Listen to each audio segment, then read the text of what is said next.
You're listening to The Dating Den with dating and relationship badass and best-selling author Marni Batista. Every week, you'll get the raw truth from top experts and real people on the important dating, sex, and relationship issues you want to know about. So if you're ready for true talk that's authentic and unfiltered, and you're not afraid to be called out on your stuff, then you're ready for what's next. The Dating Den with Daniel Herrold. Dating after divorce. How to navigate new men, new friendships, and the new you. Ladies, welcome into the Dating Den. It's grab your coffee, grab your tea. I have a very nice man I'd like you to meet. That sounds like the typical Jewish mother in my community in Iowa. Daniel Herrold is with us, ladies. He is a divorced dad of 3 daughters, like me. We have to talk about that. Living in Tulsa, Oklahoma. He is one of the co-founders of Divorced Over 40, which is a recently formed group that provides community to divorced men and women all over the world who are in their 40s, 50s, and 60s. How amazing is that? I wish I would have had that. This community is here to provide support through content that they have on all their social media channels, so you'll want to check them out. They host events, and their intention is to foster and cultivate friendships, which is amazing. They have 10,000 members virtually. They have communities that have been formed in over 50 cities across 7 countries all over the world. And this community has enabled Daniel to pursue his passion for writing, where he writes on a number of topics. He talks about his own personal divorce journey, dating, how fun, and being a dad to 3 daughters, and links to Divorce Over 40, and all that will be in the show notes. You can follow Daniel on Instagram. All that's there because you're going to fall in love with him, because I guess he is single. We'll have to find out. Hi, Daniel. Hey, Marni, how are you? I'm glad to be on the Dating Den. I'm glad to have you on the Dating Den. Well, first of all, because people are going to look you up, are you single? I am not single. He is not single. He is not ready to mingle. Where did you meet the woman that you're with? Tell us the story. It was not by design, and I've actually written about it several times. I went through this. I don't want to get too far back into my background, but last summer, I was really super social, and Tulsa is a little bit different in terms of the dynamics of COVID. People pretty much went and did their thing. We were kind of like Florida. Okay. And so I had cultivated this group of like 5 friends, and we had cookouts every Thursday at one of my friend's house. And literally, we'd have 10, 15 people show up. Most of them, if not all, were divorced. And it was like this, they weren't like hookup meetings. I mean, it was really like a potluck. Everybody bring a dish. We're going to play some music. We're going to drink, play some games. And I was really enjoying, for the first time post-divorce, my life being single. Yay. I felt like I finally figured it out. And lo and behold, this one girl shows up and ruins it all for me. And we're going to celebrate almost a year next month. So, it's crazy, but it was not by design. I really was kind of on the sidelines. That's so amazing. I think, it's so true that when you're out there and you get to that spot, we talk about this all the time. I'm sure you write about it. When you're at that place where you feel really good about yourself and you're not looking, Jerry Maguire, like for someone to complete you, right? And you're in your zone. People are attracted to you and opportunities show up. And I love that. I think we have so many clients that have met amazing men during the pandemic. People are just, wanting to have deeper conversations. And I think it's so great. That's exciting. Good for you. Woohoo. Yeah. 1 year. You're so right. I mean, I think that you're at your peak of attractiveness when you don't need a +1. And you can kind of feel that when you meet someone, when they're super active, super social, they aren't too flirty or chatty. And you're like, whoa, what's wrong with this person? They're not, especially from a man's perspective, because you want that validation if you start to go in for the kill or pursue. And, that's just is a very attractive quality, knowing that this person isn't just constantly searching out for their next +1. And it just it feels needy and clingy if you are that way. Well, there's that. And then I've been at social gatherings too, where there's that single person. And then there's that single person who's just shut down, right? Like Yes. they're just really not open hearted and having fun and talking to a lot of people because they are evaluating people like, oh, well, I wouldn't date that person, or, just all in their head. And that's not attractive either. I'm sure that you have people that are that way when they, kind of come in the circle and they're starting to just feel comfortable. Yeah, you wonder if like initially they're just shy and they're not extroverts, but then you're right. I think there's two kind of different people. There are the people that are just kind of slow to warm up, and then the other ones that are overthinkers, and they, aren't comfortable or willing to get comfortable in settings because they're overthinking things. And, they're definitely not in the attractive bucket. You're like, oh gosh, I don't know if I want to invite him to the cookout next week because he was boring or she was boring. Well, yeah, no, totally. I love that.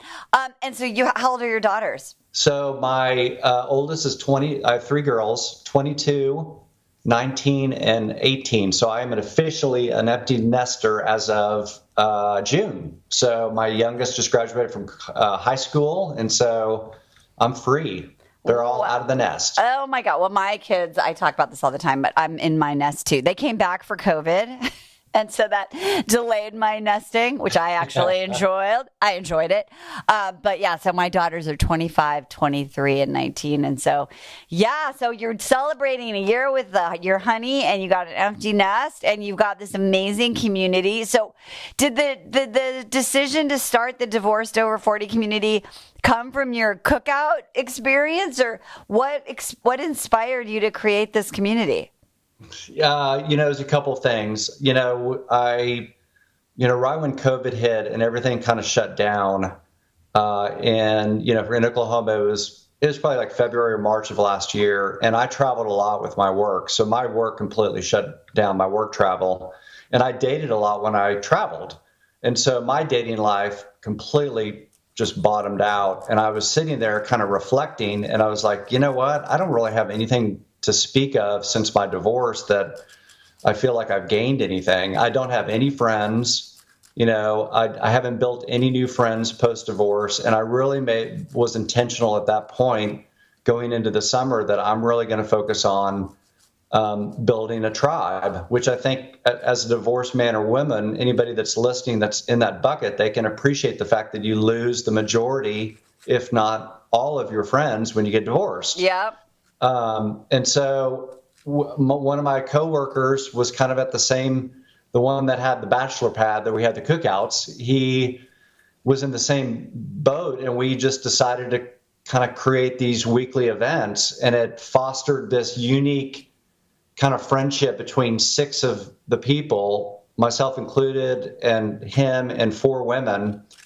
And we were just like a pack of thieves. I mean, we did everything together. There were no romantic connections between us six, and we were all divorced in our 40s and early 50s, and really just spent a great deal of time during the summer and realized, you know what, we're onto something here. Being able to facilitate a way for people to connect post-divorce and build friendships and not always feel the stigma of the culture or the pressure that you have to jump into your next relationship and you have to date. Well, there's a season where you may not want to date, right? After you're getting divorced and you're healing and you're trying to figure out who you are. You're kind of going through that rebirth process.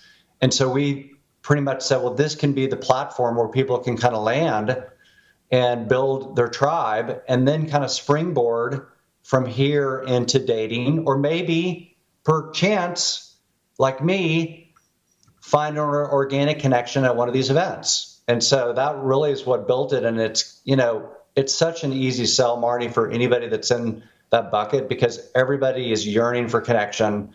And so many people are disenfranchised with the dating process and the dating apps and the virtual part of that we just provide a really good alternative for people just to meet people of both sexes in a non-pressured way of just, hey, just come hang out and make friends. And it's just really, it's just grown like wildfire as a result because it just really resonates with the audience that we're speaking to. That's so amazing. And I remember when I got divorced, it was like, as if I was talking to someone about this. Like, it's contagious, So Yes. A lot of your friends, your couple friends, are like, "Ugh, I don't want to hang out with her. I don't want to hang out with him."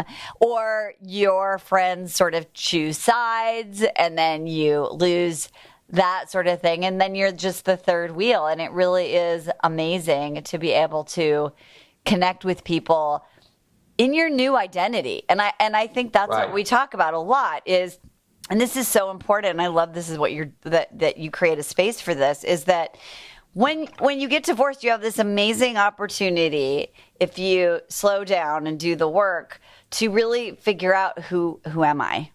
And then, which is really amazing, is, well, then you got to take them out out into the world, right? As Right. your new identity. But where do you do that where you're seen for who you are? And it sounds like this is an amazing opportunity for people to do that. How do you help people in doing that? You know what? It's what I always tell people, because people are, frankly, it's a frightening prospect to go into a room of people that you don't know, even in your 40s, unless you're just a total extrovert. And really what I tell people, once we set the premise and get people to realize that this isn't a dating mixer, that you don't have to come and be all prepped up and feel nervous about who you're going to meet. We're going to build the platform for you and make it really easy for you to cultivate and create new friendships, because it's hard. Life is busy. You're working, you've got kids, it's hard to, and then you're like, well, where do I go meet friends? How do I cultivate new friends? And so we're kind of like if you build it, they will come. It's like, we're going to build the platform and you just have to show up. And I've had so many stories of people that sat in their car for 45 minutes when an event started because they were scared to death. I had one gentleman that came into the party, a cookout, left. I didn't realize that he left, started driving home about 30 minutes in, realized, what the heck am I doing?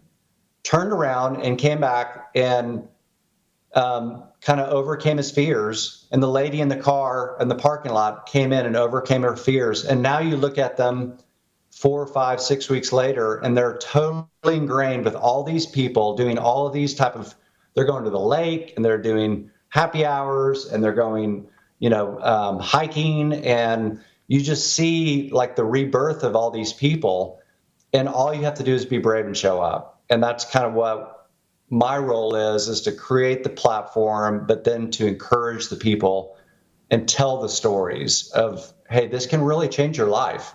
Can give you a new outlook and a new perspective, and kind of give that jump start that you need when you've kind of gone through a tough time post-divorce, not to mention COVID. And so that's really kind of how we've cultivated this, if that makes sense. Yeah, totally. It reminds me of like the early days of meetup.com. And I don't even know if does Meetup even exist anymore? They do, yeah. But it's, because I wanted to kind of model it out, something like that. And it still exists, although I think it's a tired platform. But one thing that's interesting that we've seen organically is, we create, like in Tulsa, for example, we create one event per month. We have a big happy hour. We had 140 people at our last happy hour last month. I expect we'll have over 150 in June. And but what we see is the other 3 weeks, like all these organic things that are occurring of just people in the community saying, hey, does anybody want to go to dinner tonight? Or, hey, does anybody want to go to church? And you see all these small pockets of people that are of socials. And that's similar to Meetup, where people have certain interests and they create a club or a group, and then everybody else kind of follows suit. And we've kind of seen the exact same thing happen, but it's organically. It's not something that I have to set up or create. That's so cool. It also, what it reminds me too of is, sorry, I'm choking on my excitement. Like we send our kids off, like to college or whatever their next thing is. And it's the same thing, right?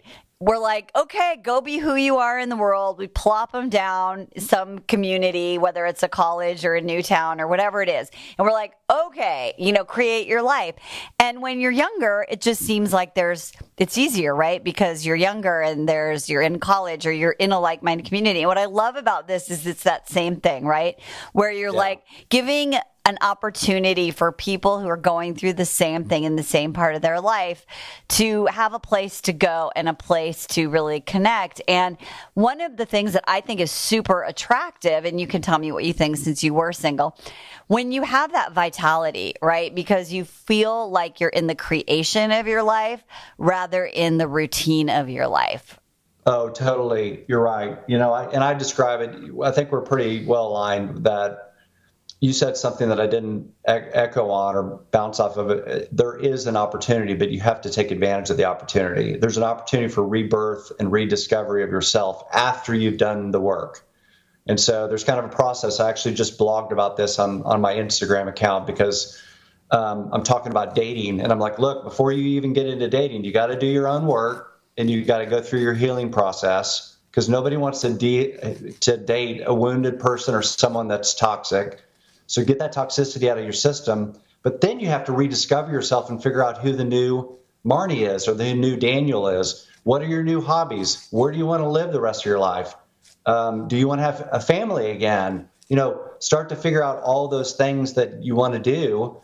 And that's before you start to intentionally date. And a lot of people do it the other way. Yeah. Where they start dating before they figure themselves out. And then they figure themselves out and they're like, this person doesn't align with what I want. And you've just wasted a whole lot of time. So you got to go through that process of figuring yourself out, who's the new me, and then find someone that's going to be accretive or plus one to you and not someone that you have to have in order to complete yourself.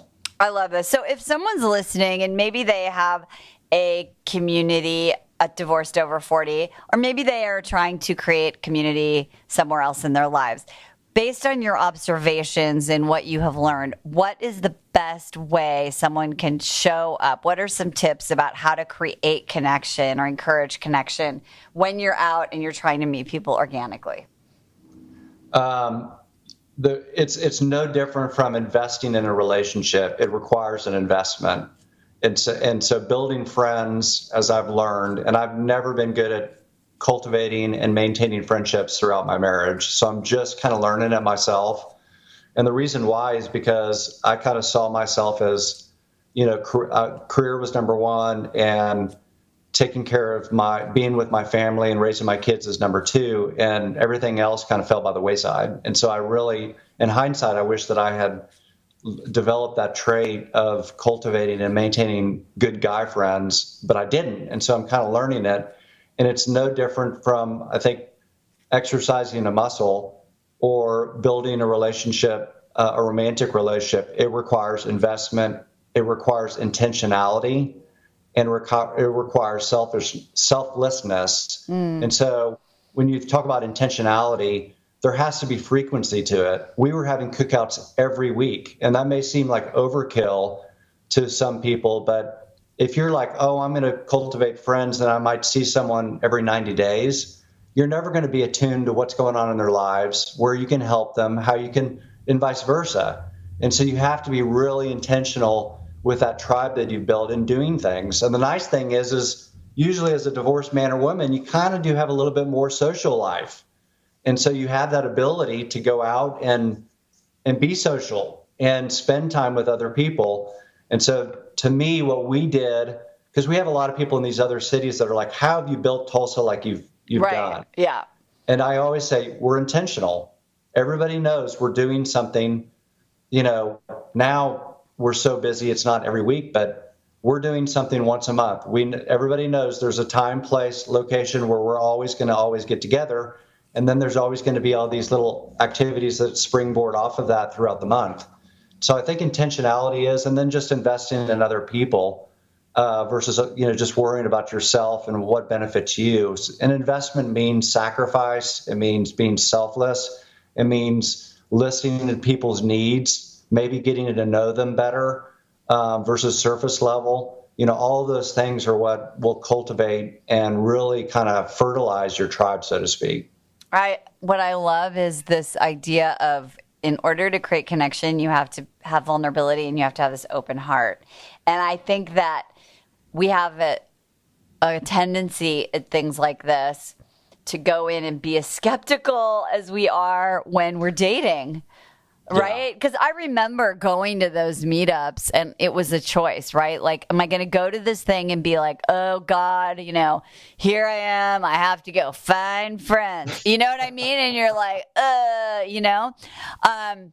or it's an opportunity, right? To really meet some cool people and create some new connections and stretch yourself and practice being open-hearted. And I think that's an amazing thing to do, right? If how you do one thing is how you do everything, in my opinion. So if you want to be a great dater and you haven't dated in 25 years because you were married or whatever it is. Go be social. Right? You're like, okay, why would you want to just go right off the bat date? Why don't you just go out and create connection and be playful and practice having fun and staying up past 9:47 p.m. with a book? Yes. You know what I mean? These are all because when you get in that routine, it's really easy. And I see, and tell me if you see this, there's that transition, when your kids are really little and then they start to get older and they kind of don't need you anymore. But after you're divorced, it's so easy to still make them need you in your brain. Yeah. Where you're like, oh, I need to be home in case they call me for a blah, blah, blah. Or, let me see if they, if they're going to be available because I want to save my Saturday night in case my teenager that one time didn't have plans. Do you see people kind of hiding in their old life or trying to hold on because they're scared? I do, and I feel like there's the common denominator that everybody has that I've seen so far is that everybody does have a true need for connection. And even those that have existing friendship groups, there's something about, I sure would like a friend group of people just like me. And when I say people just like me, people that have been through a divorce, people that know and feel and appreciate and are empathetic to the things that I've gone through, who can nod when I tell a story because they get it. And that's been the draw. That's the vulnerability piece that you described. And so everybody has that need for it. It's whether or not you're willing to have the bravery and overcome the fear to invest in yourself by investing in others. And you're right. People come up with all sorts of excuses. It's our job as the founders of this organization to kind of create a little bit of FOMO. So we show a lot of pictures of everybody having fun. Right. And, sometimes one-on-one to encourage people. I know it's scary. Everybody's been scared before, but I think, and we tell stories. We tell stories of people who are vulnerable and talk about how scared they were and participating or diving in and what it's meant to them now. And so you're right. People are always looking for those excuses, and but believe me, the benefits and the rewards of plugging in and finding a tribe are life-changing to people. It's a way of healing, so it can be therapeutic. It's a way of helping you rediscover yourself.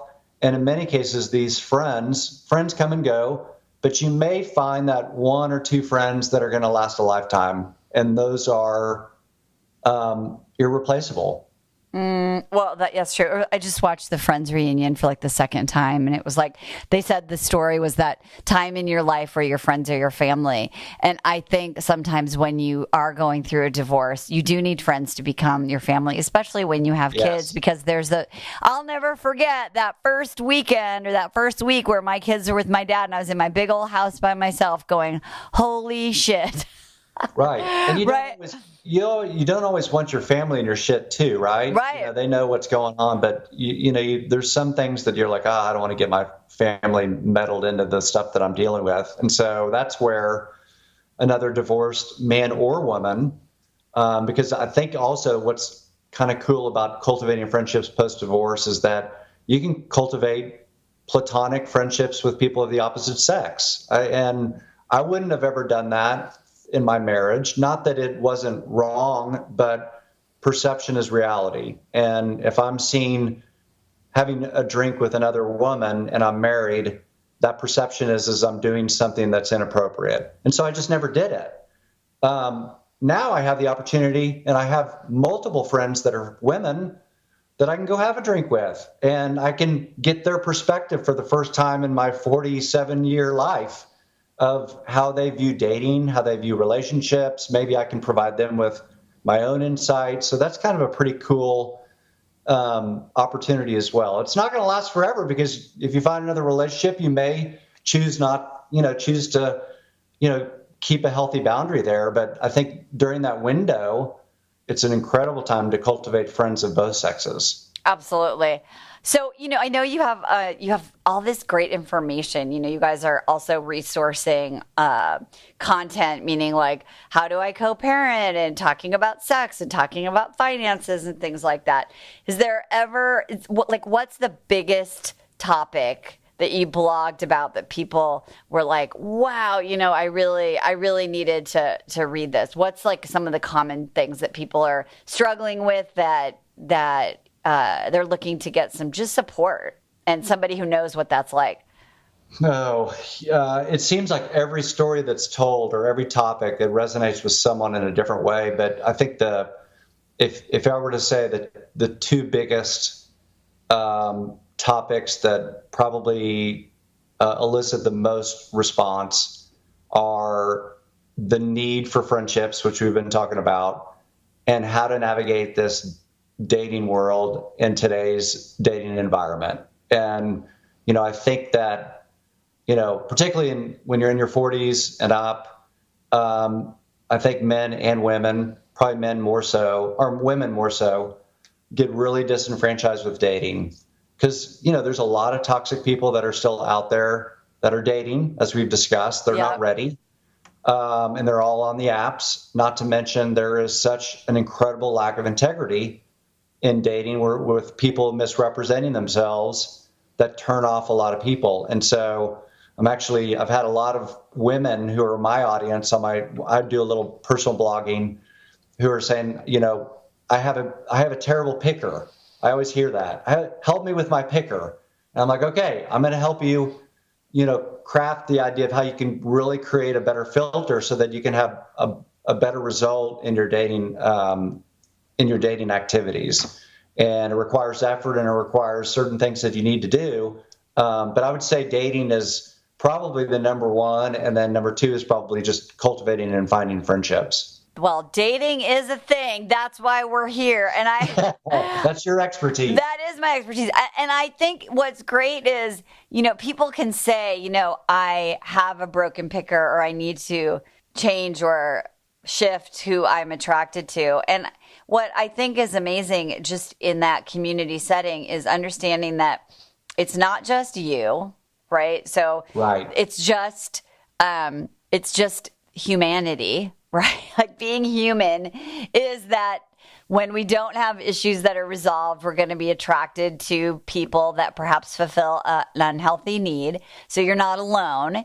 And also, what I think is really amazing, and the opportunity in being in a positive community about it, is instead of finding a tribe that's going to go, yeah, it sucks, this sucks, it's better to just be, you're going to be with people who are going to say, like, and we're going to be empowered and do something about it. So what do I need to change? Who can I get help from? Because at least when I was single, I didn't want to be with a group of my friends and walk into a room and have everyone be like, oh, there's no guys here. Look at that one. What a douchebag. And then you're just all in that, Debbie Downer train. Right? And so it's like, well, how can you be in a tribe of people that are going to say, yeah, this is true. It doesn't mean I'm broken or bad. It means that I'm human, and to be human is to grow and change.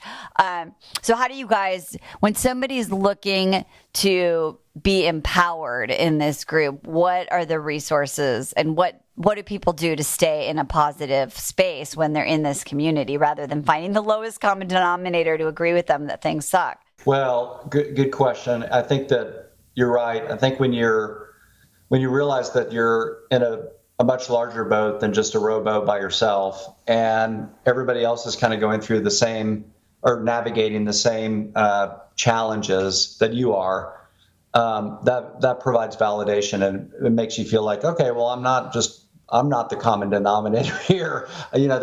Everybody else kind of. So I think that helps. That definitely helps on the divorce side and a lot of the emotions there, but particularly in dating too. We try. We're real intentional in all of the discussion forums that we have to keep things positive. And if somebody comes in there and spews toxic words, we delete them. And in many cases, we're going to ask them to leave the community and come back when they're ready. And we've had to do that on several occasions of people that, and you know as well as anybody, you have one bad apple and it's going to ruin them all. And so we're real protective of keeping a positive, encouraging, uplifting dialogue. There's a lot of commentary and questions about dating we have a number of Facebook groups with thousands of people. And we have a women's only group, and they go in there and they'll say, hey, this guy's doing this. How would you respond? And it's all, constructive and positive.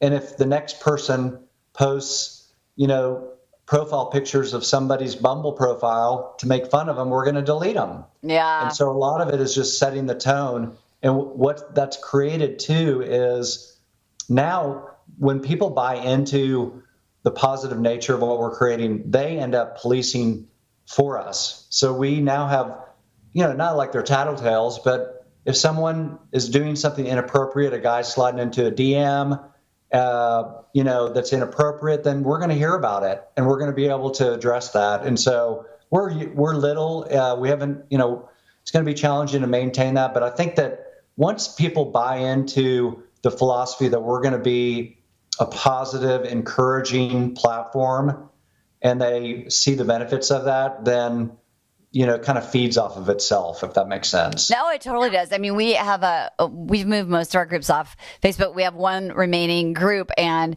I'm always saying, like, this isn't the place to consensus build about your limiting beliefs, right? Like, yeah. And we are constantly saying, hey, this isn't a place to bash men. This isn't a place to also just give bad advice. That's the other thing that I think is really fascinating is people come into a group to learn about something or to create something, and they're so happy to give advice, right?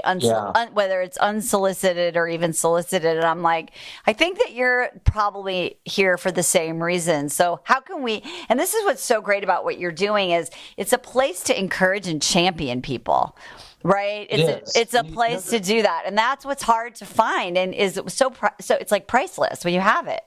Well, and when you said that, it made me think, I actually had a matchmaker that was in our women's group that was, bashing men.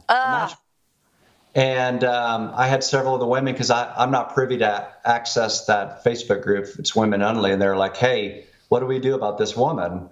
They sent me the posts, and I said, well, I think that you need to boot her. And so they ended up kicking her out, and she'll probably reach out to me and I'll have to have a conversation. But you're right. It is so empowering when things are positive, even when someone's going through their storm. And for people, what I feel like what we do better than what really connects with people is that we're everyday people telling stories. I think we'd be completely different if we were licensed professional therapists, divorce coaches, dating coaches, preaching to our audience. We're not that. We're just authentic, everyday people and it's not just me and my co-founders, because every week we have someone from our community tell their story. And that's my most favorite feature. We're just everyday people telling our stories that have a positive outlook and a positive ending to it. And I think that it's just as inspiring, and it kind of, it's kind of what's created the grassroots effort and why people keep coming to our platform. I love that. I mean, I think, if I look at my story that, it was the worst thing that happened, right? Was getting divorced, because my husband and I we didn't choose each other with intention in our 20s, and we have 3 great daughters. And my favorite moment was a few years ago when my kids went on a vacation with their dad, and then they went on a vacation with me in the same location. And they were like, God, God, good thing you guys got divorced. You are just two different people. Like that was a really smart idea, right? Like you guys, you're not bad people. You're just not a good match. And I think when you get to that place of acceptance and you start to see what are the opportunities, I love what you guys are doing because you're creating an outlet for that creation of a new life and a safe space. And I appreciate so much how you're doing it and what an amazing opportunity. Ladies, definitely check out the show notes. There are growing groups all over the country. You can check out Daniel on Instagram. They have great blog topics. It's an amazing thing you're doing, and I love your mission. So thank you so much for being here. Oh, thank you for having me here. This was a great discussion. It's always fun talking about dating and divorce. Redo you, ladies, and whatever you do, do it with some damn dignity. We'll see you next time in the Dating Den. Bye-bye for now. Hey, thanks for tuning into today's show. So if being in an intimate relationship in which you feel 100% seen, heard, and accepted by a high caliber man is a priority for you right now, and you're interested in seeing if you're a fit for working with me and my team at Dating with Dignity, here's what I want you to do. Just head over to DWD VIP, that's D as in dating, W, D as in dating, VIP.com, and book a call to speak with my team. We'll get on the phone with you for about 60 minutes, and you'll get crystal clear on what's stopping you from finding true love right now. We'll also take a look at what you want to create, what you want your whole life to look like when you're able to finally be fully expressed as a woman in a healthy relationship with an incredible guy. And if we can help you get from where you are right now to where you want to be, we will show you the fastest path possible that makes sense for you to do that. We help smart, successful women all over the world solve this one missing piece in their life so they can finally have it all. So to see if we can help you do the same thing, head over to DWDVIP.com. I'm Marni Batista, and let's talk soon.